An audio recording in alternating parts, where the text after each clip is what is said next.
أهلا وسهلا بيكم. ندخل في الموضوع على طول. اللي انتوا سامعينه ده النشيد الوطني للدولة اللي هنتكلم عنها الحلقة دي. ما تيجوا نشوف ايه هي الدولة دي.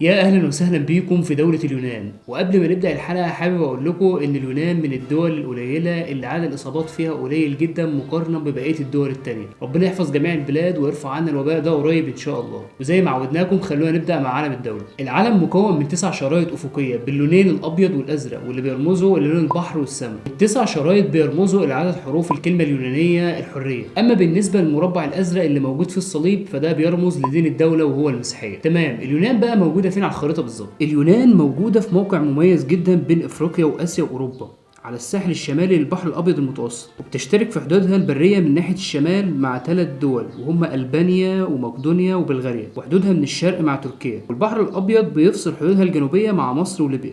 اما بالنسبه للحدود الغربيه فهي مع ايطاليا وبيفصل بينهم برضو البحر الابيض المتوسط. تمام، ليه بقى اليونان اتسمت بالاسم ده؟ معنى كلمه اليونان هي ارض الاغريق، ومن زمان جدا كان بيطلق لقب الاغريق على اليونانيين، وتحديدا اسم اليونانيين بيرجع لاول قبيله استوطنت وسكنت في اليونان وهي قبيله الايوانيين، ودي من اهم واكبر القبائل الاغريقيه القديمه، وعلى اسم القبيله اتسمت اليونان بالاسم ده. اليونان عبارة عن مجموعة جزر كبيرة جدا، أكتر من 2000 جزيرة تقريبا، و227 جزيرة منهم بس دول السكان عايشين فيهم، وده بيرجع لأن 80% تقريبا من مساحة اليونان عبارة عن جبال وهضاب وتلال ومرتفعات، ده اللي خلاها واحدة من دول أوروبا مرتفعة جدا عن سطح البحر. واليونان دولة سياحية من الدرجة الأولى، بيزورها كل سنة أكتر من 20 مليون، بيعتمد في اقتصادها على السياحة بنسبة 20% تقريبا، وده سبب من الأسباب اللي خلاها تفوز بتنظيم دورة الألعاب الأولمبية في سنة 2004. نيجي بقى لأشهر الأماكن السياحية، وأول مكان وهي العاصمة أثينا. السياحة في اليونان بتبدا متعتها اول ما توصلوا مطار اثينا، وده لان المدينه لها تاريخ طويل جدا اكتر من 3400 سنه، واثينا قدمت للعالم انبغ العلماء زي ارسطو وافلاطون، والمدينه فيها عدد كبير جدا من المعالم الاثريه اللي موجوده في لائحه التراث العالمي لمنظمه اليونسكو، واشهرهم على الاطلاق هو مبنى مشهور جدا وهو مبنى الاكروبوليس، وده اعلى نقطه في المدينه، وهو عباره عن قلعه فوق تله صخريه كبيره فيه 3 معابد، وبيرجع تاريخه لايام زمان جدا من القرن الخامس قبل الميلاد. المكان الثاني وهو غني عن التعريف، وهي من اشهر جزر اليونان وصورها منتشره ومغرقه السوشيال ميديا، وهي جزيره سانتوريني. كل اللي زاروها وصفوها بانها من اجمل جزر العالم، وده بسبب الطبيعه الخلابه اللي فيها واطلالتها الجميله خاصه في وقت الغروب. الجزيره اتكونت بالشكل ده بسبب الانفجارات البركانيه. المباني اللي موجوده على الجزيره مبنيه على شكل مكعبات جنب بعض باللون الابيض، والجزيره طبعا مليانه بالمطاعم والفنادق، وتعتبر طبعا من افضل الجزر للناس اللي حابه تقضي شهر العسل. اخر مكان وهي تاني اشهر جزيره بعد سانتوريني وهي جزيره ميكونوس، ومن الحاجات المميزه جدا في الجزيره دي طواحين الهواء القديمه واللي اتبنت في القرن ال16 وعددهم 7 طواحين كانوا بيستخدموهم في طحن القمح ايام زمان. والجزيره فيها مكان جميل جدا وهادي وهي فينيس الصغيره، ده عباره عن مطاعم وفنادق على الشط على طول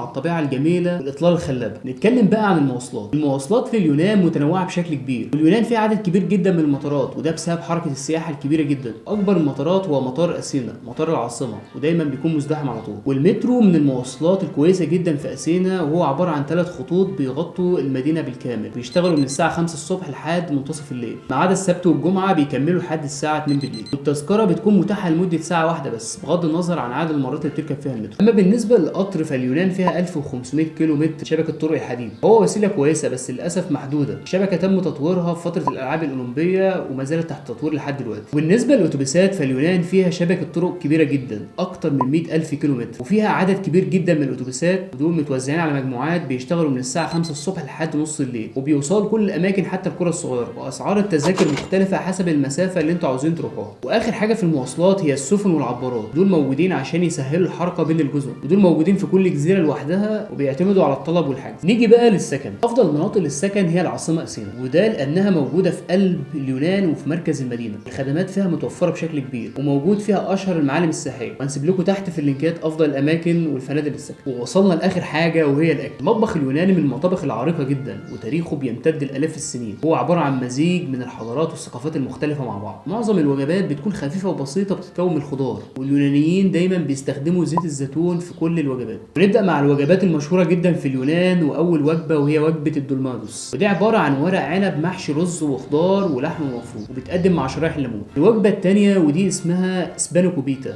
ودي عباره عن فطاير محشيه سبانخ وجبنه. من الوجبات المشهوره جدا وجبه الموساكا، ودي عباره عن مسقعه من البتنجان المقلي والبطاطس واللحمه المفرومه متغطيه بصلصه البشاميل. واخر حاجه وهي الحلويات، ودي حلويات مشهوره جدا وحلويات شعبيه، وهي اللوكوماديس، ودي عباره عن حاجه شبه الدوناتس على شكل كور منقوعه في العسل ومتغطيه بجوز الهند والقرفه. وبكده تكون خلصت الحلقه. لو حابين تعرفوا اكتر عن دوله اليونان هتلاقوا كل اللينكات تحت الفيديو. ما تنسوش تشتركوا معانا في القناه وتفعلوا زرار الجرس عشان يوصلكم الفيديوهات الجديده اول ما تنزل. اشوفكم الحلقه الجايه ان شاء الله في دوله سريلانكا. سلام.